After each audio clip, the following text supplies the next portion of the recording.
You had varying degrees of struggle, but you've built a really good team and you have a really good culture and you keep building and building. How did you do that? It's a great question. Yeah, it's your question. Of course, it's a great question.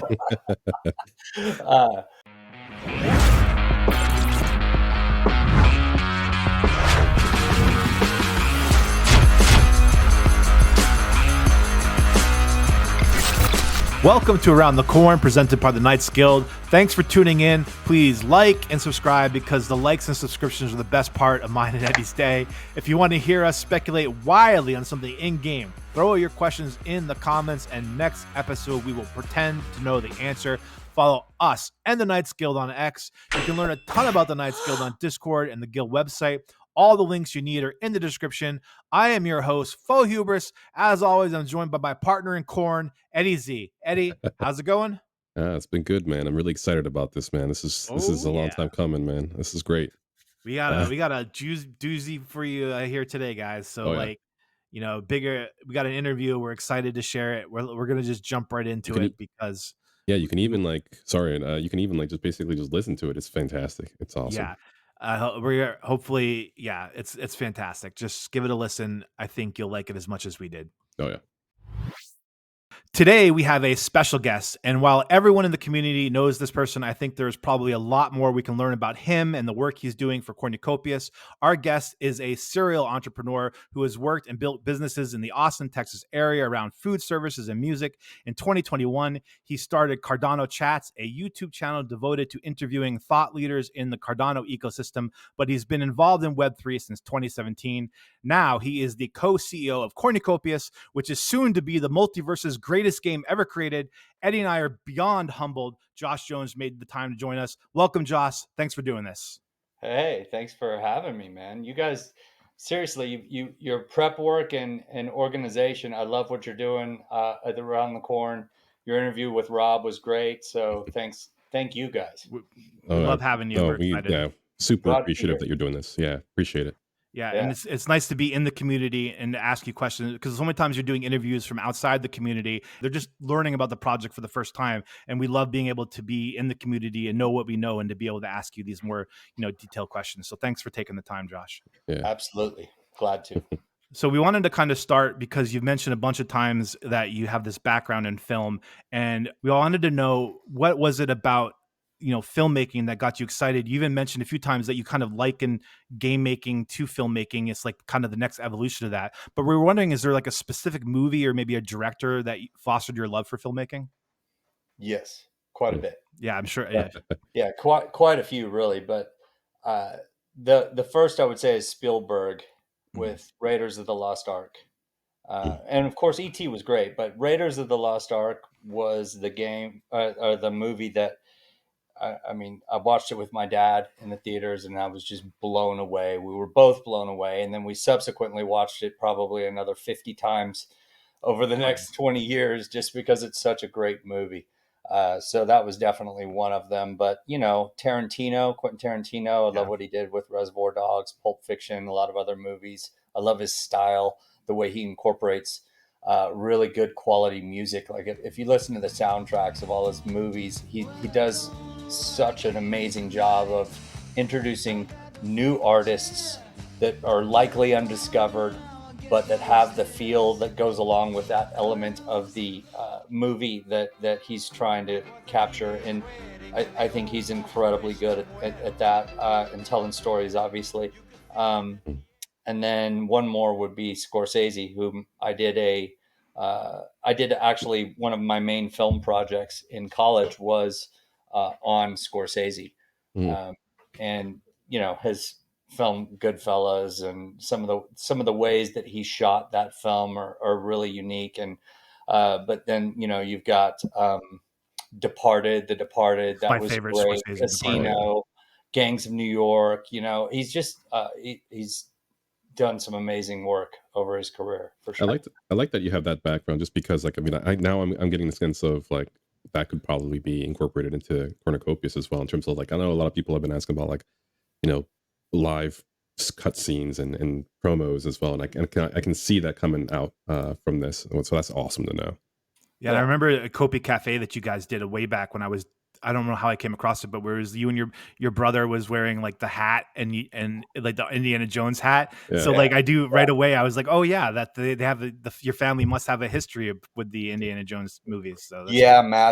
Matt's got similar deal, but I think when it came out, we I don't know if we all watched it together at any point, but Matt's about 10 years younger. So, it was just me and Dad when we went to watch the movie. But yeah, he's got an affinity for Indiana Jones for sure. I mean, it is a Jones. So. That's true. Yeah, it is a Jones.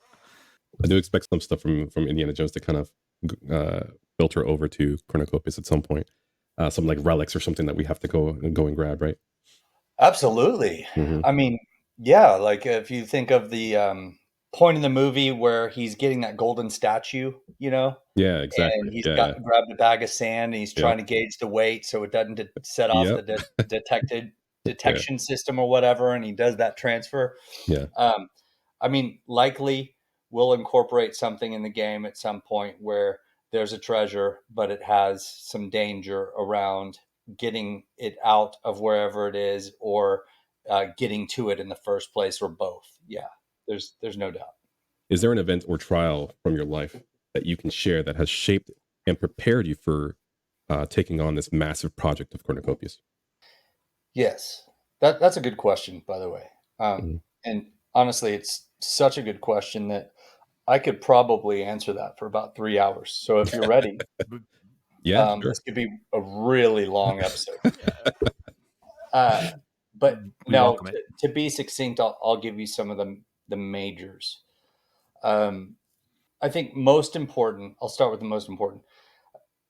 I went through addiction and alcoholism at, starting at like the age of 15 and then until I was 29. And it got really bad, like really bad. You wouldn't recognize me, kind of bad. And to get out of that, I worked through a process called the 12 steps. I tried quitting tons of times prior to that. But the 12 steps, unfortunately, they have this stigma around what they are. And it's the cult of AA. And, it's just a bunch of crazy people that drink coffee, smoke a ton of cigarettes, and go to meetings and talk about how crappy their life got. Right.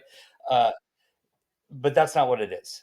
And it's perhaps, I think that the 12 steps are something that everyone on this planet could benefit from if they so chose to work through a process, whether they have an addiction or not. We all have something in life that we're going to have to recover from at some point, because the world is what the world is, right? And so that experience for me, walking through that process, I came out of that not only with the removed desire or obsession to drink or use, gone, just gone.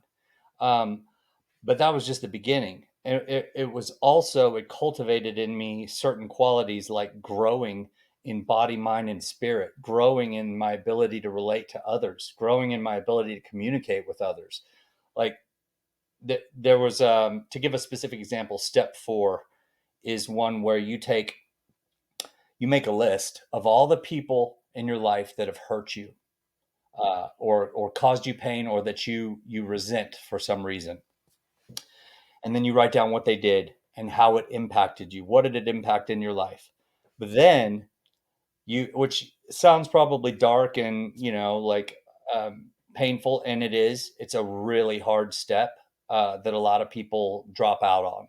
A lot of people quit, unfortunately, because it's so freaking powerful. But after you've done those first 3 parts I talked about, you turn the script on yourself and you ask yourself, well, how did I show up in that relationship? Where was I selfish? Where was I afraid? Where was I to blame? And that flips a paradigm from this position of blaming others for everything that happens in my life to, well, how did I show up? How am I showing up in relationship? Am I thinking of the other person most of the time, or am I thinking of myself? And to me, that is it. So I'm giving you a long answer. Sorry, but the the essence of that work is to create humility. Each step you go through gets you closer and closer to humility, which is knowing the truth about yourself, good and bad, right? Um, and and it gets you closer and closer to being thoughtful of other people as well. So how can I contribute to the world? How can I give back? Um, and you've seen elements of that in Cornucopias, but for me, I think the question was, how did that trial help what I'm doing, this massive vision at Cornucopias? And so being a Web3 company has extremely advantageous incentive and benefits, but it also has the reverse of that, the flip side, which is it can be very challenging in some ways. And so what I mean by that is, when you have a token associated with what you're doing, and then you have a team that's also empowered with the token package, you have very passionate, passionate team members. And we also hire for passion, but we'll talk about that more later probably. But like, you when you add that incentive, it's like taking passion and putting it on steroids, right? And the problem with that is when you have differing opinions. And so the way that this comes into play for me is like peacekeeping, uh, and the ability to request of people, hey, you need to be willing to look at your own side of this. I'm going to look at my side. Okay, I got a little heated in the moment. I raised my voice at you in front of a lot of people because it was a passionate argument, and so I apologize for that, and I want to own up to my side, but I also want you to take a look at your side. And to me, that's important because it's incredibly important. You, as a team builds, it doesn't matter when it's two or three. Actually, yes, it does. But when it's two or three, it's so different, right?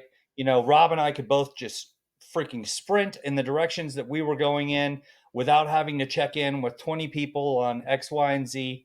But the complexity changes as you go, and the company gets bigger and bigger, and there's teams, and then there's conflict, and then there's opposing opinions, and then there's, well, he's doing XYZ and she's doing this, and it becomes very challenging in that regard because it's the interrelational complexity. But you have to keep that team together, aligned towards your vision.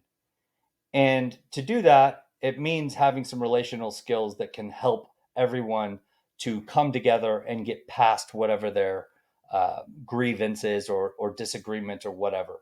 And that's part of the culture as well. But it's just, to me, I know that doesn't that's a strange answer to your question probably, but like, to me, that's invaluable, because if you can't keep a team together and motivated towards the vision, it falls apart. And when it gets toxic in the workplace, it is awful, awful. I think Nobody we've all wants to be probably experienced the toxic workplace, at one point or another, and can Yeah, relate to that.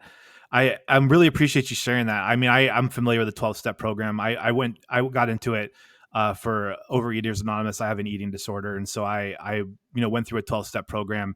I always struggled. The one I spent the most time on was the step 3, because my giving up control to a higher power was uh, you had to first spend a lot of time defining what that was for me. yeah, And I think for me, that I can really relate to what you're saying, because like some of the biggest growth that I had was in therapy, where I was realizing that the way I communicate with people is a mirroring everything that I disliked about my upbringing.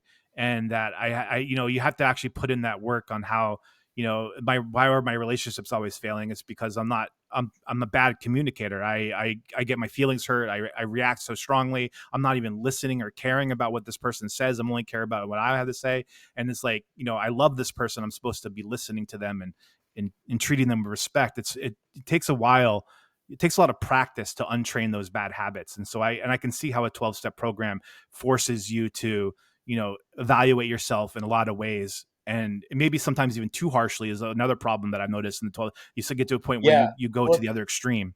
Yeah, completely agree. So that's one thing that when I was sponsoring a lot of guys, but by the way, props to you on taking a look at that, being honest with yourself and taking action to get past it. So that's awesome. I have a lot of respect for that. But step four, it can be a harsh, you have to prepare the guys that you're sponsoring or the, you know, to, okay, yes, this is a deep dive into some of the negative traits about yourself, but we're also going to look at the positive. Hmm. Because like I said, humility is knowing the truth about yourself, good and bad. At least that's the way I define it. But anyway, yeah, great question. Yeah, I appreciate you sharing that. Just because, I mean, I can't relate to that, right? But I appreciate that you sharing with that, because I mean, it takes a lot to really put yourself out there, but at the same time, it shows, the community where you're coming from. A lot of times, you want to become relatable, and you have that. I sense that even during the Kopi cafes. So I'm really glad that you did take those times to go through the 12-step system, and otherwise you wouldn't be here today right now, right? So like, I'm No, really no, glad. definitely would not. Yeah, so like, I mean, I'm glad things are There's no going well, and Thanks. yeah, now I get an answer as to why you always have non-alcoholic beer in Kopi Yep, Cafe. that is Awesome, correct. great stuff. Coming from the Knights Guild, where we've had a charitable mint to build a school in Sierra Leone, we got you got us interested in one of your staking pools that you started in 2021, which funded an Ugandan well that benefited the lives of about 400 people. Can you talk about why you're so passionate towards the cause of clean drinking water? Yes. So I went on a mission trip to Haiti with my church. And really, the mission was let's go get a well built for this community. Let's go love on these people and serve them by helping to build a well. The community that we went to, people walked for 2 hours a day to get safe drinking water. And if they didn't do the 2 hour a day walk, by the way, that's to get there. So 4 hours a day, in total. But so if they didn't do that walk and they went to a different water source, then they're dealing with all the waterborne diseases that are killing people, typhoid fever, all sorts of different stuff. So that experience was humbling for sure, because you think about the amazing blessings that we have in the States. There's not a day in my life that I had to go farther than 15 minutes for water, other than like a camping trip, where you're prepared with canteens and stuff. But like, you know, the things that we have here that other people don't have. Now, granted, we have additional challenges ourselves because of the additional resource we have. We lack community here. I learned a lot on that trip. Coming back from it, I was like, why are those so that community of people that, by the way, the answer to the question is because it was incredibly, incredibly powerful when we completed the well and the entire community showed up and celebrated us and gifted us drinks that they went to walked all the way to town to grab, and coconuts, and they picked coconuts from the trees, and they came to celebrate and thank us.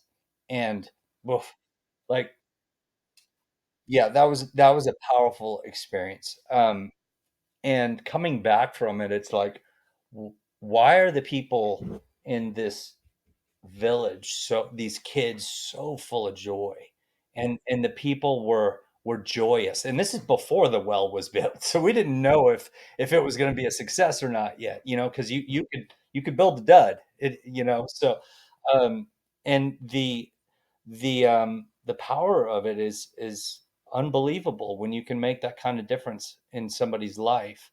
But coming back from it, it's like, why are they so full of joy? And yet in America, it feels like so many people are so miserable. And the conclusion that I came to on the plane was we're relationally poor because we're so freaking wealthy compared to the rest of the world. We have everything we need to live our day. Like that we're not miss I don't have to go to my neighbor and say, "Hey, can I borrow some rice?" You know? And that is exactly how they have to live. They go to their community and the community supports the community. And that's incredibly powerful. I feel like we are starved for community in the States, and we don't know it. And why do we think we have addiction rates that are skyrocketing since COVID, when everybody was mandated into isolation? Why do we have massive addiction rates skyrocketing, suicide skyrocketing, opioid epidemic, mass shootings all the time? Why is that? Well, if you look at the commonalities with all of these people, a good amount of them, a huge percentage of them, don't have any kind of positive community. That's really interesting because it almost feels like it's like your experience in Haiti is kind of like formed your thinking about communities in a way that what is essentially Cornucopias. I mean, it's like a Web3 project, but it really at its root, it is a forum for communities to come together, and so it's interesting to see how your experience in Haiti. I wonder if you see it the same way. Like this is an extension of that, building Cornucopias as a way for communities to come together. Yeah, in a lot of ways it is. I've never, until you asked that, I've never like thought about it in that way. But yes, I mean that is part of my story around where I've developed a interest in community and passion for it. The other part would have been in the 12-step community, where I learned about authentic community, about sharing the real stuff, and the power of that. But you know, yeah, that's a great question. Bringing communities together. Well, number one, a lot of those things that I learned in Haiti and the 12 steps, and all of those are part of my story. But there are things that I've been forced to think about in regards to community that have helped us to cultivate and start a great community as well. And so, because there are elements that need to be kept in check, there are some guidelines. You don't want total anarchy and 100,000 bots in your community. You want to create an engaged and positive experience for people to come in, and that's what we are. What like Cornucopias is an entertainment company, which means even before the product is there, the main product, the main vision, we're still entertaining in a community in the way that we communicate with our community as well. So like that's a big part of what we've been doing, and we hope to add some entertainment value and just our COPI cafes and stuff like that. But it's there's a lot that goes into that. But Yeah, too. We were actually reviewing one of Josh's, which is the other Josh, like in Crypto's Josh's interview with David. They ended it with a tease at the end of that episode about water desalinization, and with your history in supporting clean drinking water, we kind of saw a trend. Can you comment on anything that you have in the works in terms well, of way of future charitable Well, partnerships? interestingly enough, that particular incident that you noticed, I don't know the details on Oh, we that. were so sure we had figured it out. We were so sure. Yeah, yeah. Because they had mentioned it, because I think he was alluding to a question that Josh had asked about what's to come in the future, and it's going to bring huge like a lot of eyes over to Yeah, we're Kofi. like, what? And then Yeah. he kind of like went on a side a side quest, if you will, in terms of just describing water desalinization, just because of the Shoot, fact that they're learning I'm not about sure. that process and bringing it into the game. So we were like, huh, could that be a Josh influence coming in? Like, I'm Yeah. kind of curious. Like, we started putting two and two together. And without knowing the full details, I can't say that All was an right. Yeah. influence of Okay. mine. Well, But it was worth I it was can, worth a try. It yeah, was worth a try. I can say though that you are on to something there. Overall, is that we do want to have a big part of our vision is giving back. It's not all about us, and that's why we did the NFT to tree mints. That's why I've done the water wells, and by the way, Drop for Drop is the charity that we worked with Grow Your Stake. And that's not Grow Your Stake's not done. It's been incredibly inactive.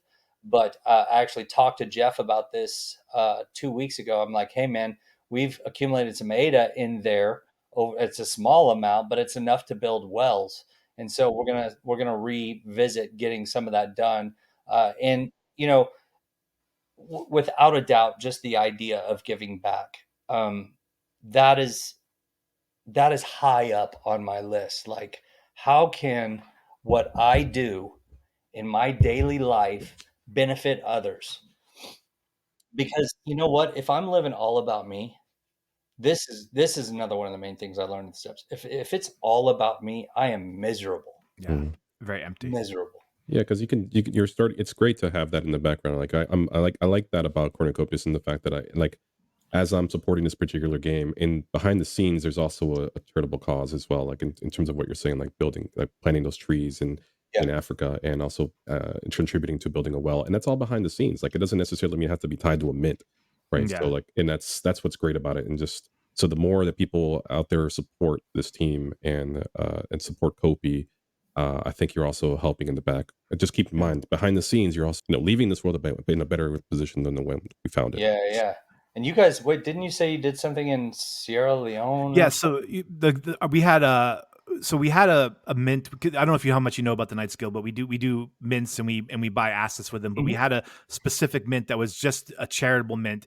I I think remember I yeah. remember seeing that, but I didn't get enough information on it. Go Yeah, ahead. so I think like 80% of it went to Sierra Leone, and we used like 20% of it to build our staking platform. So, but it was like really exciting. I think the talk is going forward that maybe the more effective way for us to be charitable is to have a small percentage of every mint we do be charitable instead of just like one whole big mint, and then and that way it's not like people can still be selfish about improving their the gaming experience, but like we're up in the air about it. We're still trying to, but we do the night skill that's important because we want to follow the lead that we've kind of the Veritrees, and it's important for us to extend that, especially with I don't know. I mean, I'm sure Moody. That was really important to the founder of the night skill, Moody. It was Mhm. being charitable. So and with his passing, we definitely it's important for us to keep it going. So Yeah, that's awesome. Well, good job with that. yeah, That's Absolutely. really cool. we're proud of it. And we're definitely going to be looking forward to do more of that. So, Mhm. uh,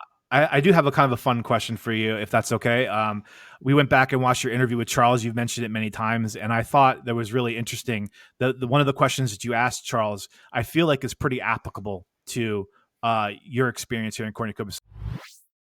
What a lot of people don't notice is, you struggled instantly with a bear market, and there was a ton of negativity. And I don't want to relive like the some of the stuff that you guys probably went through, but man, you managed to come out with that and have a team that I mean, I'm incredibly impressed. You have a hell of a culture. You're interviewing your employees consistently. It seems like there's a great culture at IOHK.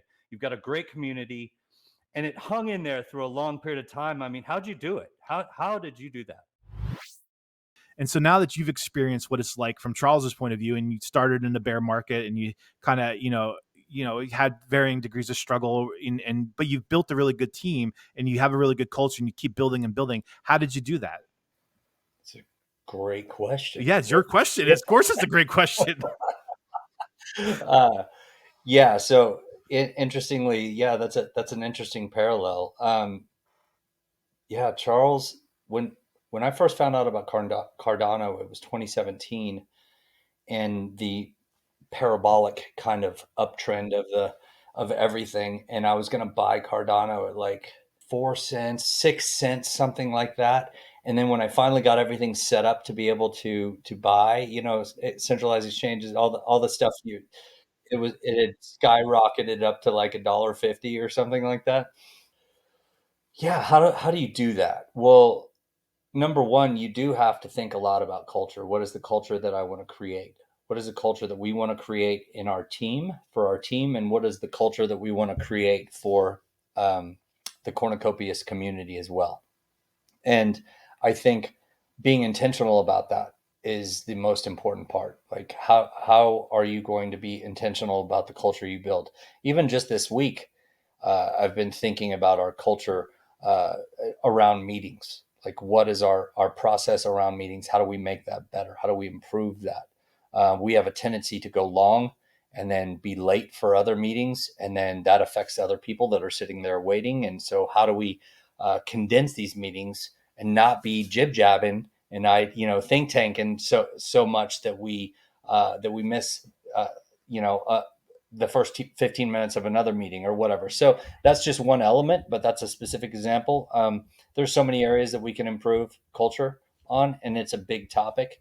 But overall, it's a lot of what I've already said. It's a lot of that experience that I've had in community, but also around how to maintain a positive culture in ways that you do your best, right? And so, the bear cycle part of that is like, yeah, so 2017 for Charles was, it was bullish when they launched, but then shortly after, I think it was like February, it was just like, pew, the hard alt crash.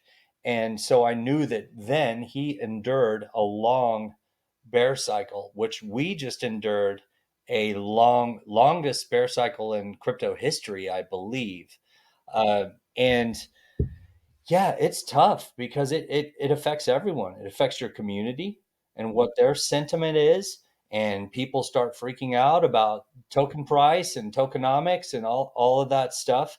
And we've tried to cultivate in our culture uh, more of a concern with what is the product we're building, what is the community that we're building, and how are we adding value that mainstream is going to want to identify with. Because when you combine a token with like an incentivized community, like the utility around the token, with the power of what mainstream gamers can bring.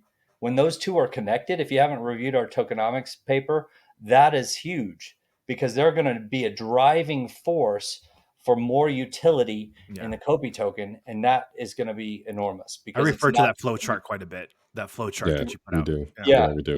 yeah. So culture, it's just intentionality. Like, how do you think about the well-being of others, the well-being of your team? You have to be mindful of how everyone's doing, how your community's doing. I see some of the people struggling with certain elements of Cornucopias in our community. And so I'm glad you guys are asking some of the questions you are. But um, you know, this is about getting in, building together, being patient. For us, it's never been about, let's freaking make a ton of money real quick. Why are we still here? Like, this is a forever game. So that we need to think in terms of a long, not a sprint. We do sprints, but we're thinking of how do we carry this out over a long period of time. And to do that, you have to be incredibly intentional about your culture. So Yeah, hopefully I answered your No, question. that's great. no, That's a that's great a great answer. answer for sure. I mean, it kind of it's a good segue in terms of like because in previous interviews you've talked about your role as a co-CEO with and having ownership over the business management side of things, more specifically like the marketing and the finance. You've introduced people on Copy Cafe such as Jillian, Catherine, and Natalia. What qualities do you look for when forming a team? Typically, Yeah, well, I would say that this. So first, when you look at where somebody's at, let's just take David for example. hmm So I reached out to David for about 2 months before he gave me the time of day, right? And this was 2021. come on, David. Yeah, I think it was in 20. Yeah, so I'm reaching out to him for about 2 months, and he wasn't giving me the time of day at all. And then finally, I said, "Okay, man, look." And this is part of the answer. Uh, I saw in what he had done on his there was a YouTube channel at that point. I saw the talent. He had an eye for design. He had an eye for what looks good. hmm And at the time, we were looking for an artist. We had a programmer that was putting together some cool stuff for us, but we needed an artist to have our own custom assets. We did not want to go with a store bought asset approach. That's never going to appeal to mainstream gamers. Never in the Right. history has that worked. hmm Um, so yeah. So first off, you look for skill. You looked at, are they particularly good at what they do? And second, and perhaps even more important, um, is, are they passionate about what they do? Do they love what they do? And then third is, do they have humility? Um, is because you can find a badass that's incredibly good, but if they think they're incredibly good and they like not to know the truth about yourself, that's one thing. But if they're arrogant and they don't have any humility or willing to listen to another approach or being willing to grow, then you can't do anything with that Mhm. person. It breeds toxicity. You can't coach them. You can't tell them, hey, we need to go in this direction. It's going to only be about what they need to do and what they're going to do, and that's just not the team we're building. But yeah, so those are some of the. Hopefully that answered. Oh, it does definitely, and like in this fast moving, rapidly evolving environment in Web3, where every day is, there could be potential, pivots required. How are you able to make sure everyone in your team is focused and they keep their morale, to stay positive? Yeah, um, that's a good question. That's a really good question, and I don't have a great answer for it really coming to mind, but I think it's partially around kind of what we've already said, which is hiring the right people for the job. I mean, Hmm. that's a huge part of that because when there's a greater amount of humility, you can go to somebody and you can say, "Hey guys, number one, we made a mistake here. We're pivoting, right?" Hmm. And yeah, and in startup, that's a wise question. I think it's not a good question, it's a wise question. Hmm. Because in startup, that is exactly what the problem is. You don't have the foundation, the processes, the systems, the organization. You're building all of that as you go. And without the knowledge, you don't ever attack things perfectly. We've made tons of mistakes and we will continue to make mistakes.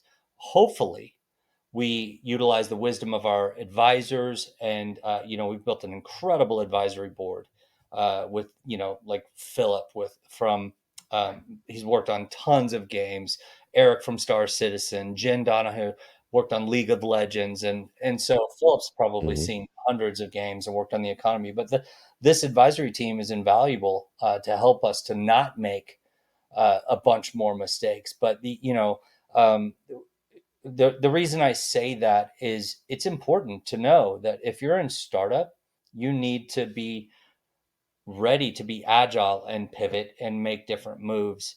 And I think like it's interesting because that has not we've done that so much, but for the most part, nobody's been too bent out of shape or uh, razzled. Yeah.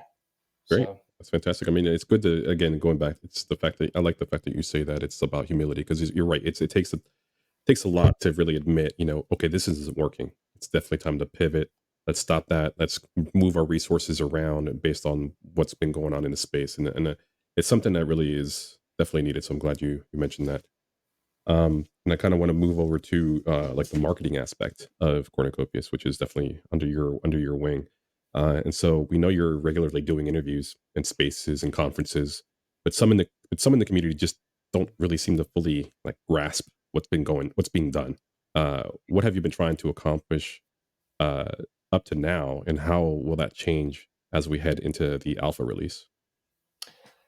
so up to now has been build a community of like-minded, for the most part, a diverse but like-minded community. We're like-minded in our love for gaming, right? And so build out that community that and have transparent communication all along the way. So that was why originally, I suggested to Rob, I was like, look, we need to do something that's regular. Like if you and I do a show, let's make sure that we can do it every single week.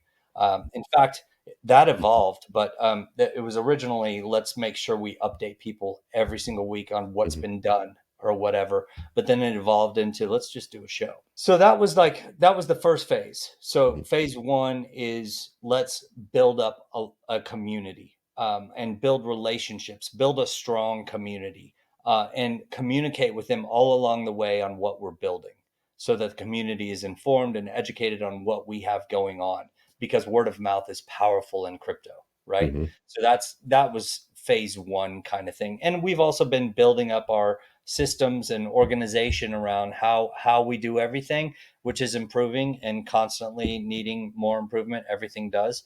But to gear up for the alpha phase, back to the second part of your question, marketing needs to change because we've not really had a product yet. We're getting more and more and more of a product, but you don't go start marketing to mainstream gamers with a racing game and a Toledo resort. Like that's not enough content. That would get negative word of mouth. The doors would be shut to us. So there's a balance of when you really start going after community and really start growing. And I think a lot of people have been afraid because they don't see that we've got 200K, followers in our Discord or our Twitter or whatever. And number one, I want to say, if you see a project in a short amount of time, in 6 months, that's gotten 150,000 followers, well, you better check their engagement. Yes. Because they can be bought. Exactly. And engagement is incredibly important. And that's another reason for building out that community of engaged, like-minded individuals, right? But yeah, now going into the alpha phase where we're going to have a product that we're proud to market to mainstream gamers, that's where we think we'll be by Q2 of next year. That means it's time to open up the floodgates. It's time to do major moves. It's time to look at, okay, what are the large partnerships? What are the large communities that we can partner with to bring a good amount of users into the game? And we've got a massive list of people. Oh, yeah. We've been preparing for this, and we've got several partners that are currently unannounced that we're about to announce as well. But it's that Exciting. So systematically building the community by engaging and building relationships with other communities, that like-minded communities as well. So that's a big part of it. There's esports communities, there's crypto communities, there's gaming communities, all of these. How do we bring them into what we're doing? Then the fact that, like, some people just don't understand that the fact that, you're developing in the public eye, and you're, typically a game that's going to be released, let's say this fall, it's probably starting to do promotions like maybe in the spring, right? That's when the game's practically like 95% done, and they're probably doing some last minute tweaks. We're here, like you said, there is no product yet. I mean, we're still in the testing phase. Everybody's getting access to behind the scenes. We've really talked about that a lot on our show, as to just setting expectations as to when you should push. We talk about that all the time. Yeah, we do. We stress that a lot because we like.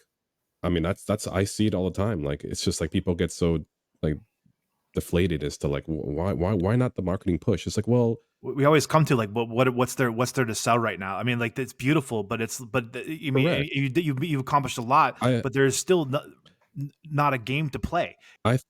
Yeah.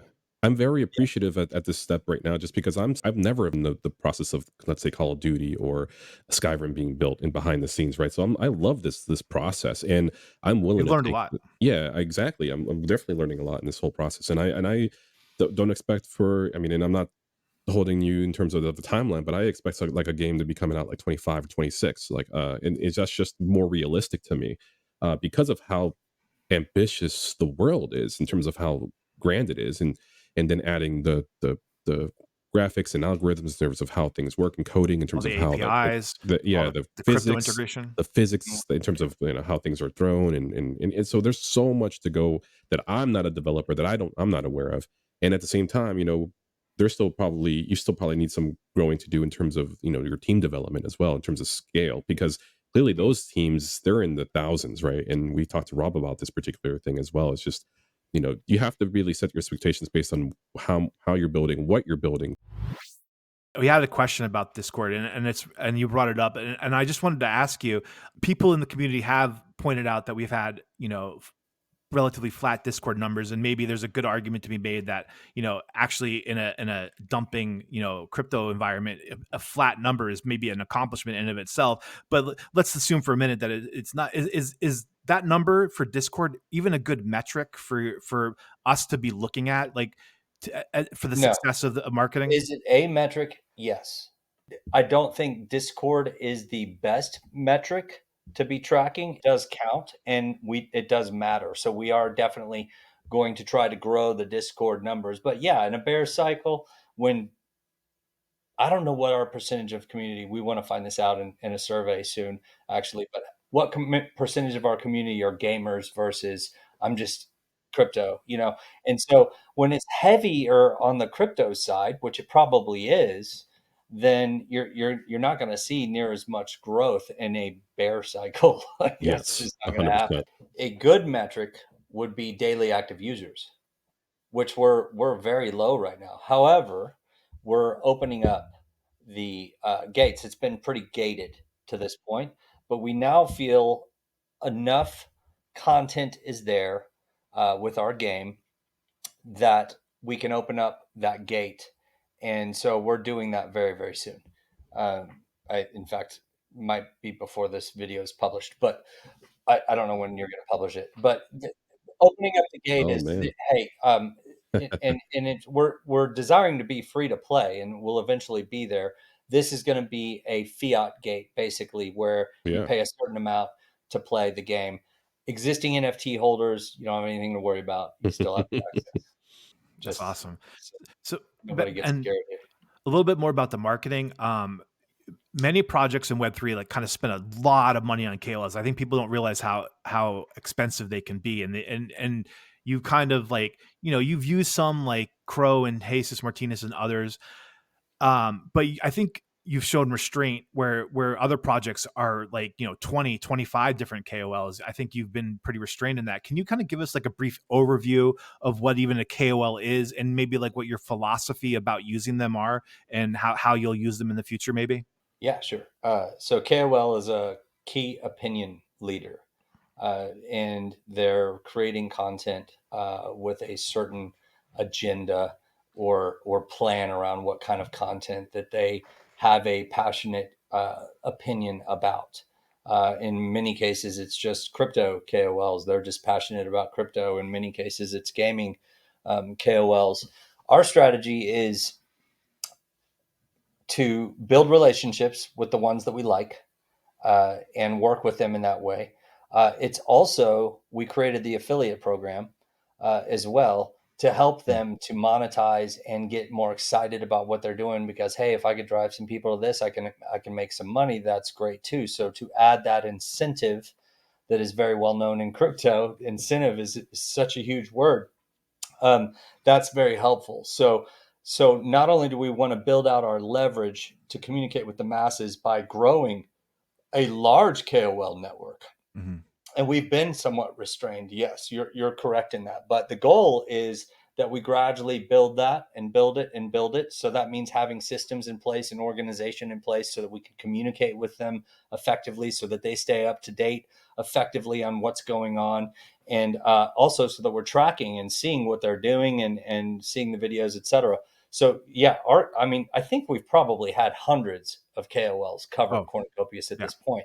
But the ones we have relationship with is small, but we do want to grow that consistently over time. And when it comes time, probably 2 months prior to our alpha launch, then we will be engaging mainstream gamer KOLs. And we'll be doing that systematically with caution around who it is, and growing our reach to mainstream gamers at that point. And that's not the only marketing we'll be doing, but that's a good chunk of it. And there's going to be a lot more as well. And you know, one of the things marketing wise that we're working with Jen on, that's our marketing advisor that worked on League of Legends, etc.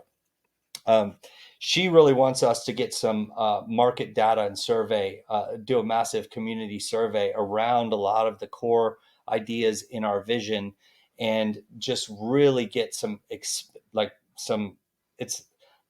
the survey company she wants us to utilize. That's no cheap thing, so we haven't pulled the trigger on it yet, but that is definitely something that we want to do to help solidify our messaging and really Mm-hmm. craft our messaging towards what is the value prop of Cornucopias, and what are we bringing to the community. So Yeah, there's a lot there, but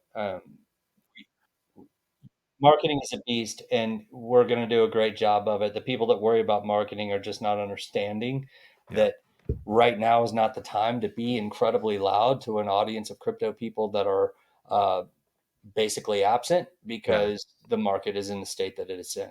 So Absolutely. I think there's, I mean, the research I've done on KOLs, they seem to be the most effective in a more positive environment. Is what I would say. And so, like, I mean, I think a lot of people who are complaining about marketing, they're just used to seeing like a lot of like the KOL activity and you know, but like the effectiveness of that is really, you know, up for an argument. Like you said, there's a lot of them out there. The right ones are hard to find in such a murky environment. yeah, yeah, and the one of the things about marketing is like at this at this stage of the bear cycle and where we're at, the community is where most of our marketing focus is attention. So it's about building relationship with you guys. It's not as much about pulling in the external. However, it is about that. But when you want to get aggressive about pulling in external and a larger market share of people that are interested in community, you have to start taking much bigger steps in terms of marketing, big partnerships, big KOLs, paid campaigns, all the things that work. You start doing all of these things, PR companies, and that's how you start, you know, working on the top of the funnel, the middle of the funnel, and the bottom of the funnel for bringing people into your community. And we're gonna be we know how to do all of that, so we're in a great position. We just haven't started the hardcore external focus. Number one, because we want a product that's ready for mainstream gamers for that. But number two, and it doesn't mean we're not marketing now, we gradually phase into that. So we're about to start really opening it up to Web3 to increase the numbers and working on partnerships there. That's happening now as we speak. Yeah. But the that is gearing us up for having a much larger community by the time that we launch for mainstream gamers, and the ball game's going to totally change. But That gives me a little bit. It gives me goosebumps. That's Yeah, exciting. it's funny because like good. I thought I started thinking about like I know Foj he was just shared that he was found Cornucopias through Crow, and I was like thinking about it like when did I find out? And it was basically I was looking for I'm a Web 2 person, right? Like, and I kind of fell into Web 3, and I it looks like I joined the Discord in March of 22, so I'm even here for 2.5 years. And Okay. I now I remember that it was basically I was looking for a gaming NFT, and then the GTI was coming out. So I think that was around the time, and so Early. I'm pretty thankful that I found this because I mean honestly I'm a Web 2 gamer that sees issues with the Web 2 world in terms of gaming, and so I'm really thankful. I really do believe that there's a way to kind of merge that Web 3 Web 2 world together, and I'm really glad that we're doing this particular podcast with Faux Hubris here, just because I feel like this is our way of contributing to try to get the word out for web for not just Cornucopias in general, but also just for one, it's just the fact that I think that Cornucopias is if Cornucopias is successful and does it the right way, even though there's going to be mistakes being done, I feel like there's something here, and this is a proven concept that it does work. That Web 3 and Web 2 can flourish.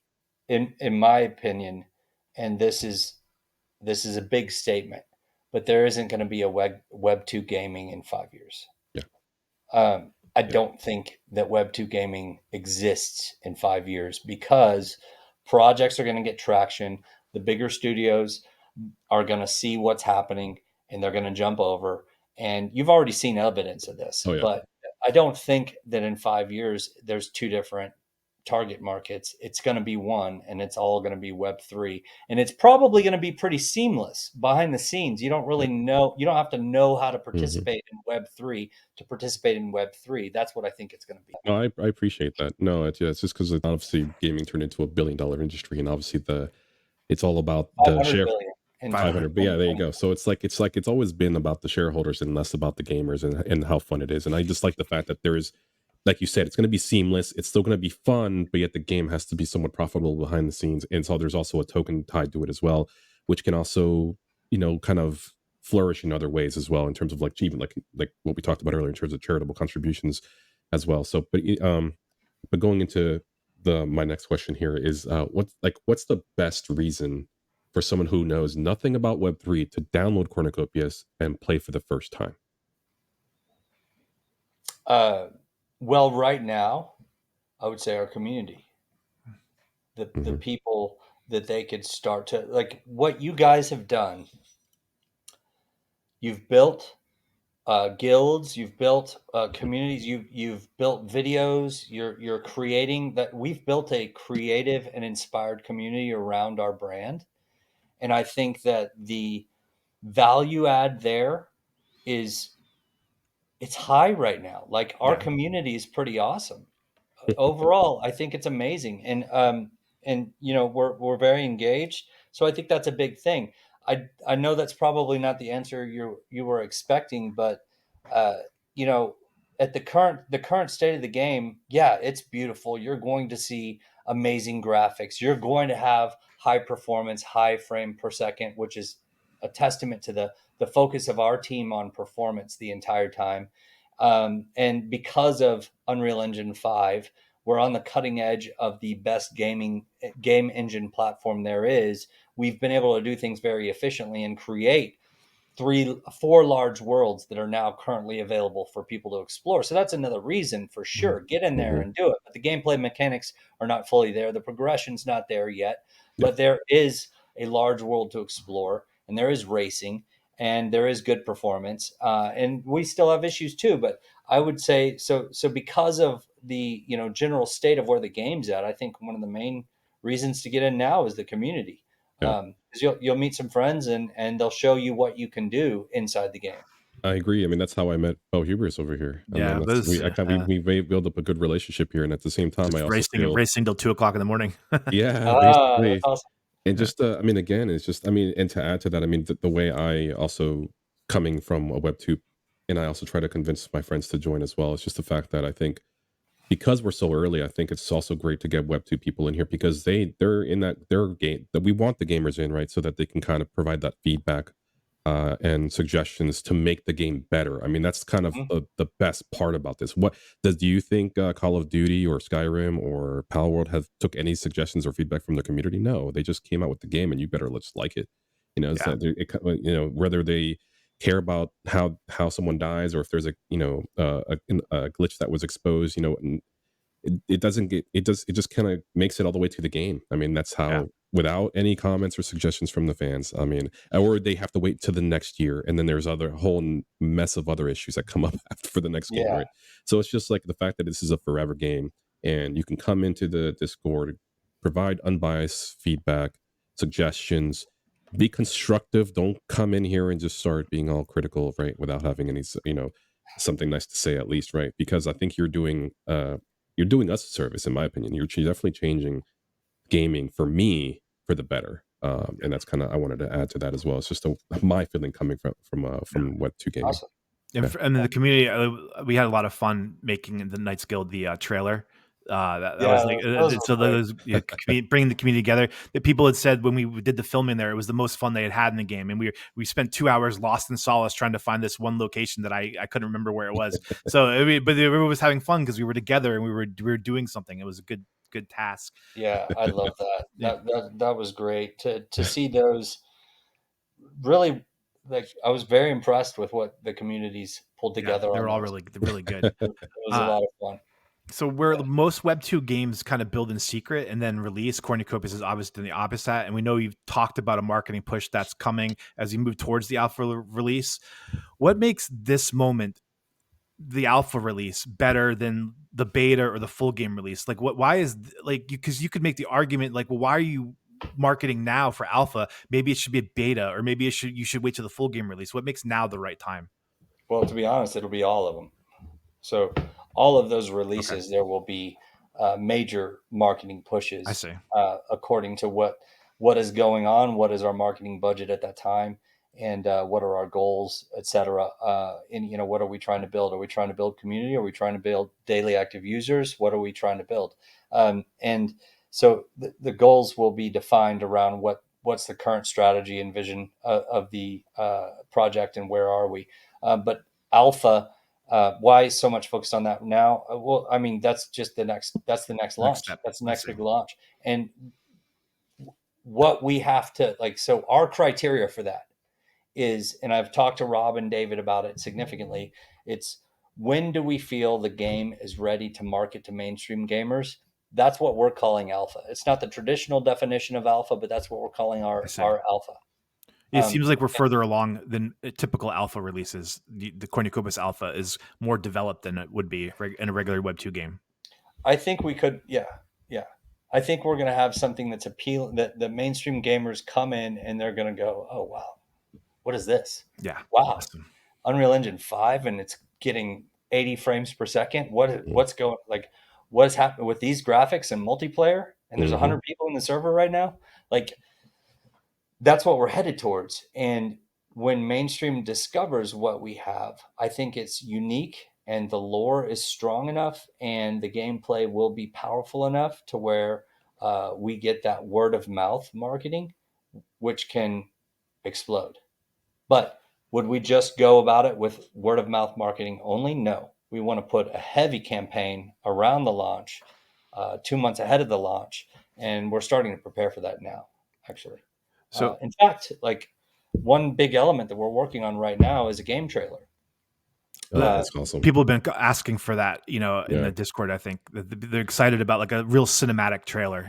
Yes, we're working on a cinematic trailer, and it's going to be freaking awesome. Yeah. And the point of that is, okay, if we're going to launch on Epic Store as well in the future, which that is one of our, I think we've announced that before, but we're definitely going to get added to the waiting list area of Epic with a trailer.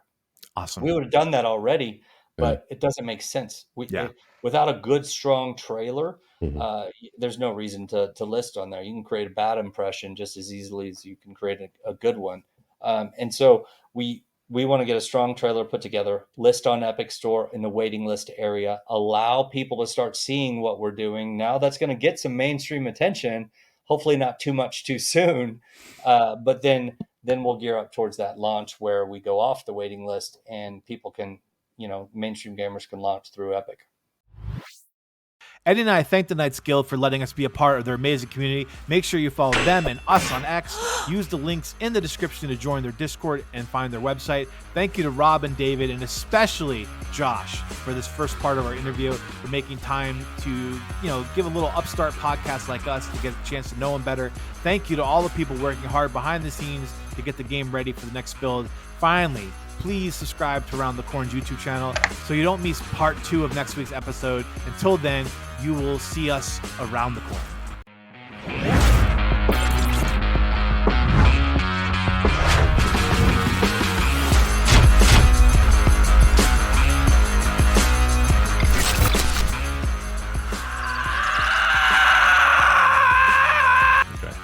Hey, there we go. You made it. There we go. Perfect. Did it. There you go. So yeah, exactly what I wanted you to do. Perfect. Now we got to jump into that donut there. Go ahead. Oh, is there something down there in that donut too? Yeah, just go ahead and jump in. And boom. It places the lotion in the basket. Haha, now you're my prisoner. Wait, you can't get out of here? Oh my god. Oh my god. Wait, you're just stuck here? Yeah. There's no way out? Yeah, basically. Now I'm gonna starve you. Once you pass away, I'm gonna take your COPI. This is just how my girlfriend got me to be her boyfriend. The exact same thing happened to me. What a trap. I know, right? She's like, jump into this donut. Okay. I can't say that. Oh no.